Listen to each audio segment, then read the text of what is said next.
Good morning, everyone.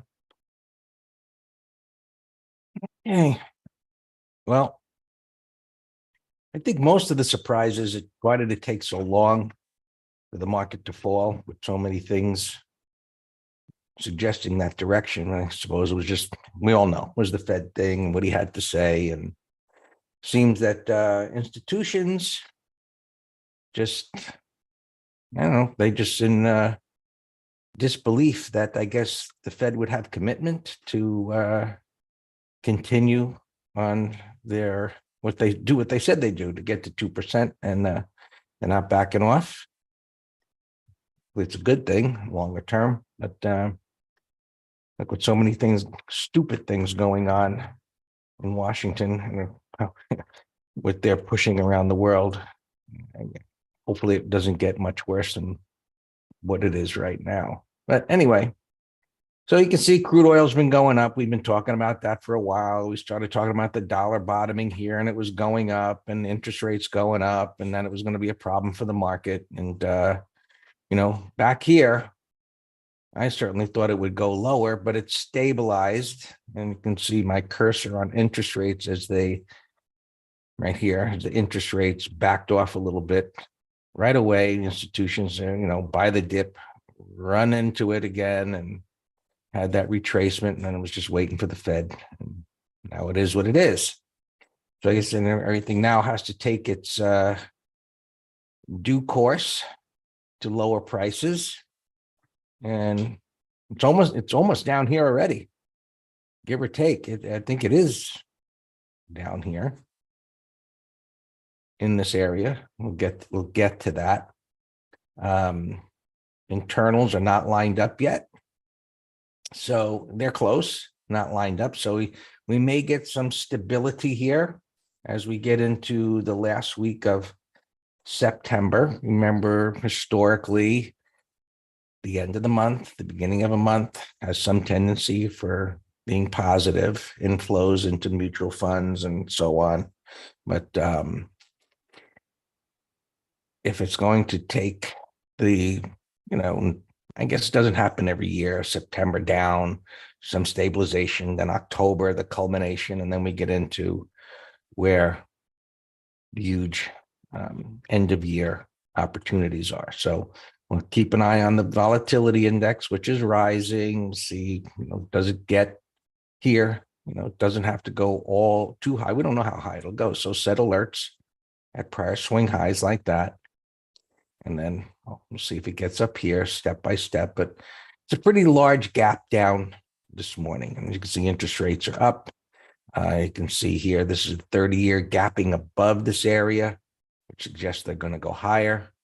So we'll continue to measure it as to how deep it's going to go and where short-term turning points. So see, there's a little stabilization down here. And you can see it's the cursor on the daily chart is right in between those two pivots. And you can see it on the hourly chart there. I suspect, well, I don't have to suspect, they've already begun to stabilize a little bit. So buyers always going to show up there, what's there to the left. And ultimately, some stabilization. We'll see if this swing low here holds wherever. Right now, it's been declining since the 14th. It's stable. So theoretically, it could be an exhaustion gap, which is very short term, of course. We need to see, the 5 and the 2 minute get some kind of a retest pattern, some kind of stabilization, and then what kind of counter trend move. I mean, it would be a monster move to fill the gap, which if things are as bearish as they seem to be, that's probably unlikely to happen. When you get big gaps like this, well, the thing to do, and it's not that far away. So I'm thinking it's best if this drops down into this area. I think that's the ideal, because a little further push to the downside into this 430 area, which we'll get to SPX, but in SPY, It's already through 440. Right. So that was the largest open interest in puts, but that was expiring in 29 days. That's far off. And then the next level, which almost the same open interest, is at 430. Again, expiring in 29 days. Still, that is a level that should provide not only for that open interest, but you got a pivot low here and got the high that it pushed up above. So, and coming down so far so fast, it would make sense for prices to stabilize there today, and make an attempt to move up. S&Ps, in the area, pretty much the same thing in between these two pivots. And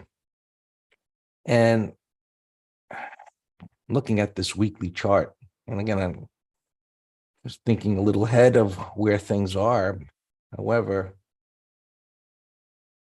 coming down into this 4,300 area, and the reason I'm saying that is now because of the move up, higher low, lower high, failed buy setup, measured move would historically put it down there for a low point. And I'm just going to mark that off here. It's pretty far down, 43, 44, 43. We'll see. The 200 MA is down there. So it ain't getting down there today. I can assure you that. And but over time, right now we'll see that it potentially holds in this area today. And we'll take it from there.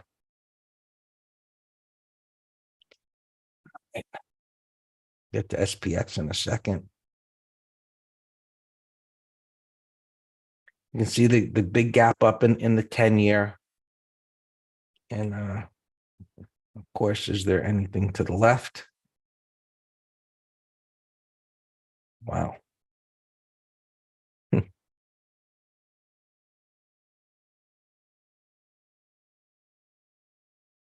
That's really something, huh? Man.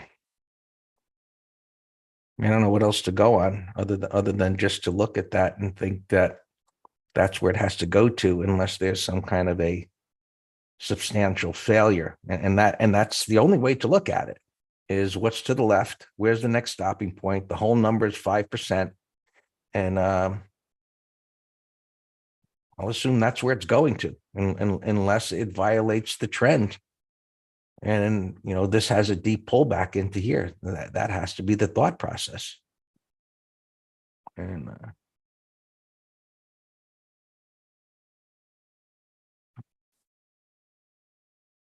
30-year.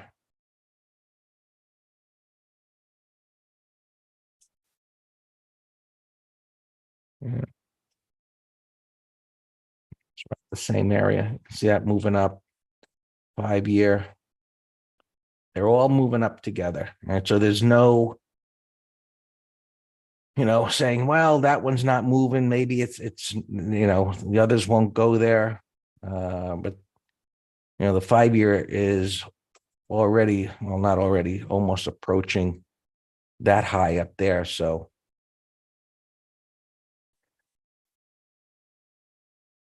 all right. That's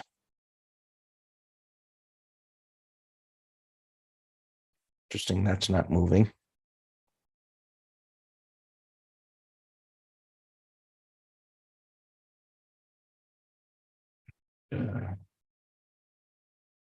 We'll see if the transports, which have been holding, they got down here first. So that was another heads up that things are not well under the hood. We'll see if they stabilize here. Maybe they got to tag the 200. So, set an alert on the 200 MA. See what happens there. And so SPX. Let's see the numbers there. for today.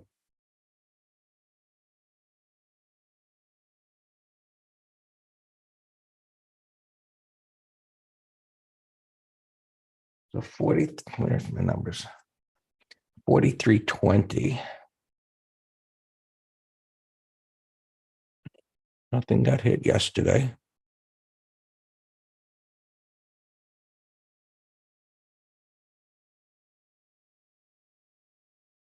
It's right down there, so forget that. That's weird that it's not lower. That's very strange. Oh, no, they're right here. That's way too close. 45.10. That's not, that can't be right.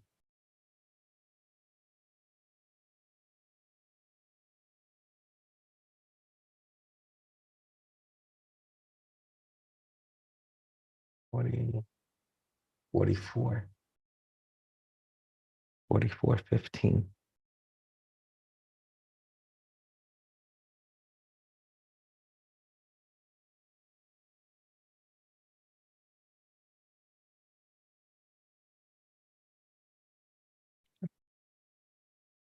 Yeah. 44.15 is, I don't believe it's below the gap or above the gap, so it's not going to get there. 44.15 should be fine. This one is too close. I'm surprised. Let me just look at that again. 43.20. Doesn't make sense. With a gap down like this, that it wouldn't be down here. Anyway, that's the number. All right. So upside will be fine. Qs, they got support yet? Nope. They got room. They got room to go lower. It's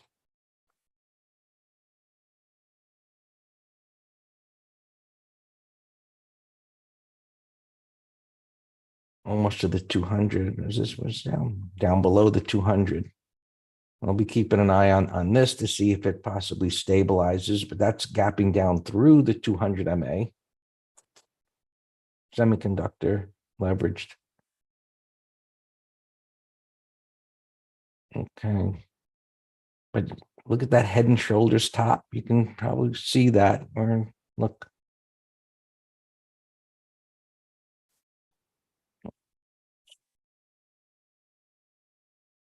We'll see if it closes below that. It's down here right now into this little gap area.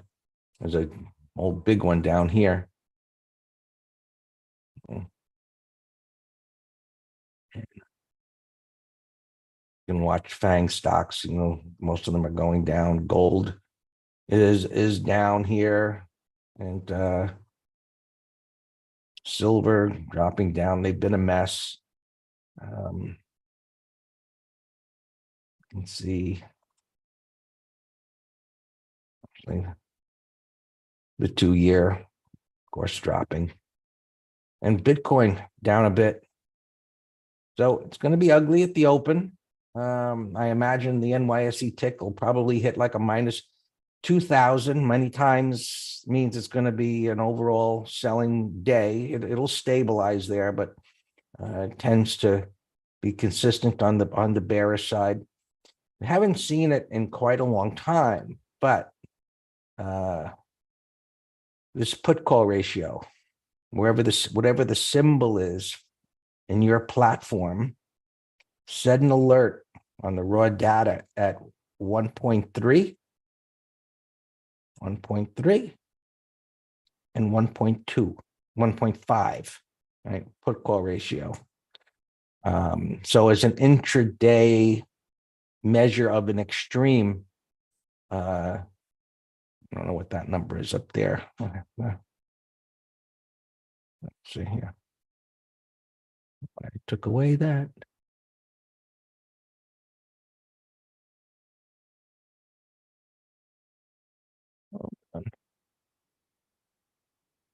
Scales.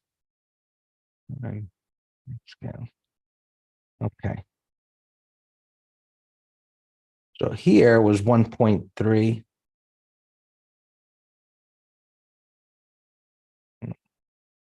That's at a low.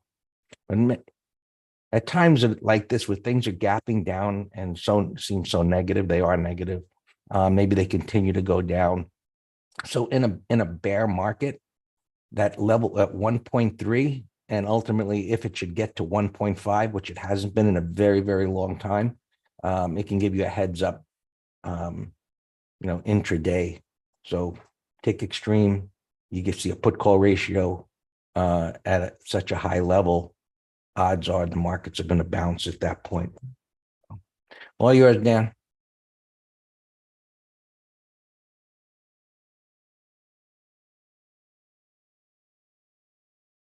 Good morning.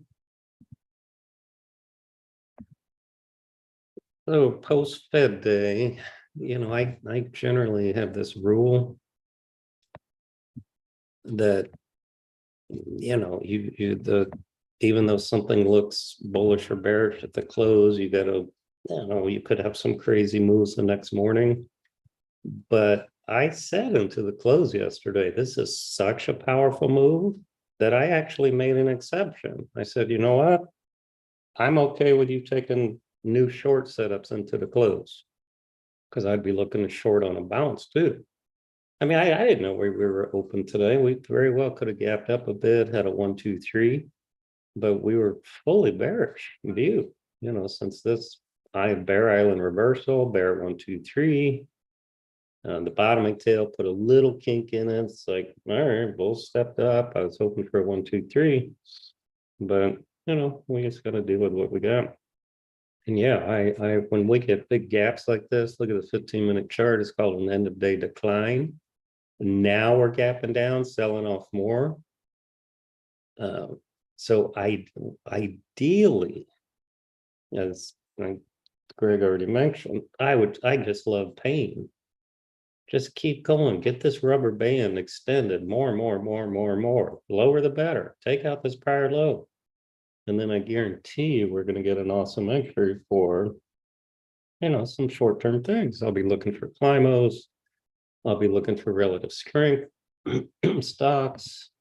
I had a big long watch list yesterday morning, and we very clearly said, I'm not getting in the swings here ahead of the number, and the majority of them, got whacked. There's a few that survived here in my list somewhere. We'll go through them. All right, so what do we got here today?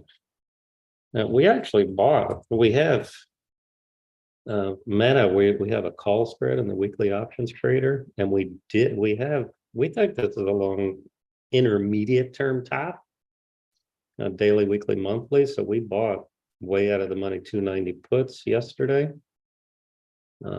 So gapping down $6 here would, I have no idea. I mean, you could look at the delta if you want a textbook guess of what it's going to be, but we're also going to get some, remember, quick little option reminder, we're long options, so Vega rising is a benefit to us.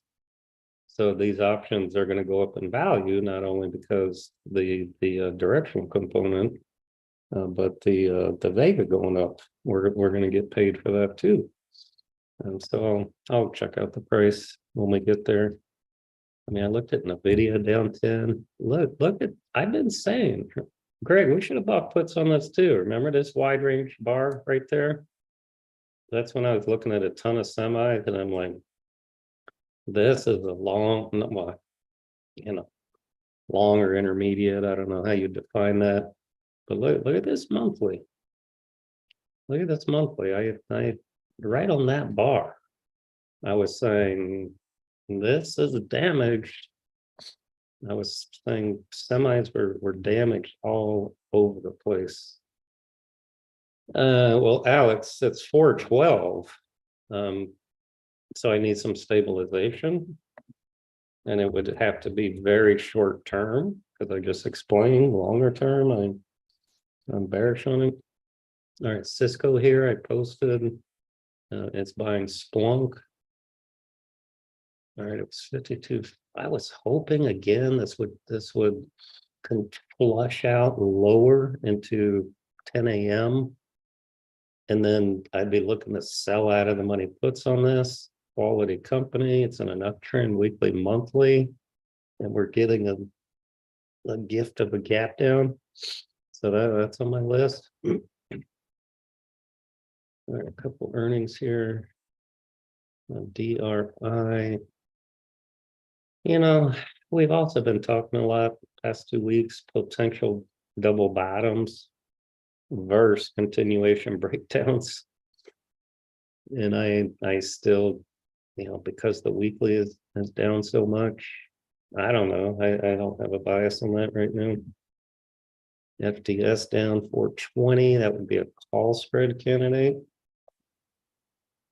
KBH down. So here's a perfect example. Look, double bottom or slopping around on support to make a new leg lower. The weekly's a 1, 2, 3 with a void. And the housing sector is weak, as we know. Interest rates rising.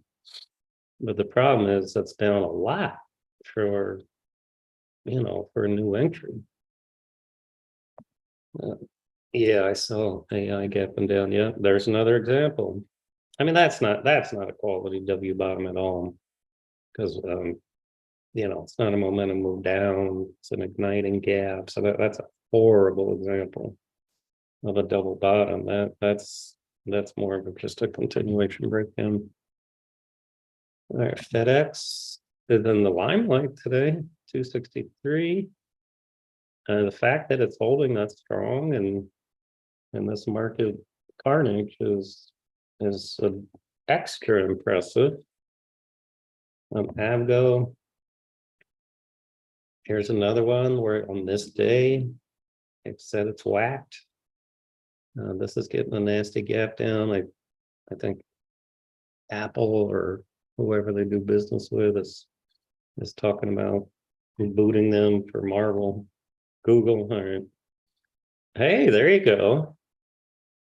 Look at that gap on the 15-minute chart. On the 15-minute chart, that is a pro gap. Look at that, gapping right over this 2-bar base. So that is a candidate for a day trade long. And today's Thursday, and a 1 DTE put spread. That's a beautiful shock gap. But that's step one. Step two is gotta see if it's gonna hold. What pattern do I get? All right, crowd we know bought out. Meta we talked about. Here's an IPO yesterday. Yeah, these recent IPOs have not been faring well. Now look at cart. Look at cart. Look, pity the fool who bought the opening print on Tuesday at 42 and change. Now $30. Ugly. No interest. Let's go. Zulu India. Now this was in last weekend's letter. We are long puts. Beautiful 180 breakdown here with a 1, 2, 3. I mean, that's just a no-brainer short. We sold 1/3 of our puts into weakness. So we have for Sam helping you with the math here, Sam. So we have 2/3 position left. I can sell this thing going by the ticker. That's totally 100% is the behavior of a SPAC. They hover at $10, they come out of a coma, whip around. But look, this is now gapping from a bottom. So this, I didn't look to see if it was optionable, but that is a no-brainer put spread under yesterday's low. We had a couple, Sam gave us a couple short ideas. This one I was so tempted to give into the close yesterday. Big old, look, that's a head and shoulders topping pattern. 100% head and shoulder right there. Look at this, left shoulder, head, right shoulder. Then a 1, 2, 3, 180. That's a nice pattern. Well, I don't see two heads, Roger. You know, two heads to me have to be equal heads, but yeah, you had a little breakout failure there that started the right shoulder. Jill, closing breakdown. I looked at the calls. There's not enough juice, but this was on my list. Ideally, it would have given me an inside bar, but today's gap down is going to mess up that theory a lot. CBRE, similar. It's not a closing breakdown, but target down here somewhere. I like that on Sam's list. Okay, this was one that held very strong buy setup. I'm going to set an alarm at 84 bucks. Greg, give me 1 second here. I got a delivery.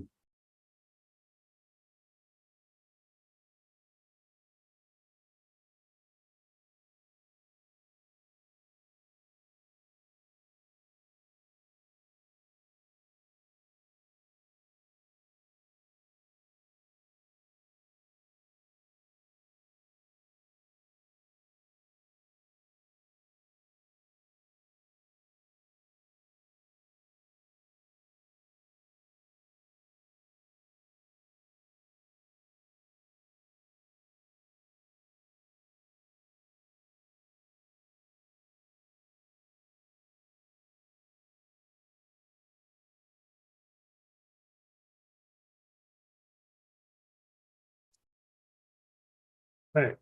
So I'm going to set an alarm at 84. I don't think it's going to get there, but if it does, then I got myself a candidate for to play the bounce.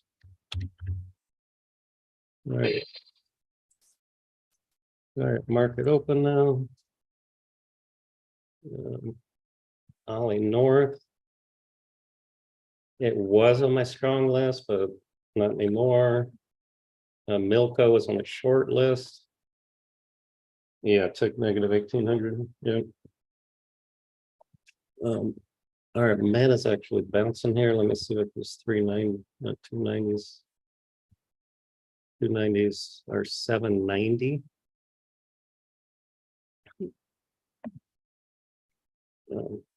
All right, 4 was on my bullish list yesterday. Look, see that's people ask me about, hey, you know, should I enter ahead of the Fed meeting? I'm like, that's up to you. But there's definite risk there. All right, Meta, let's move. All right, so it's bouncing here.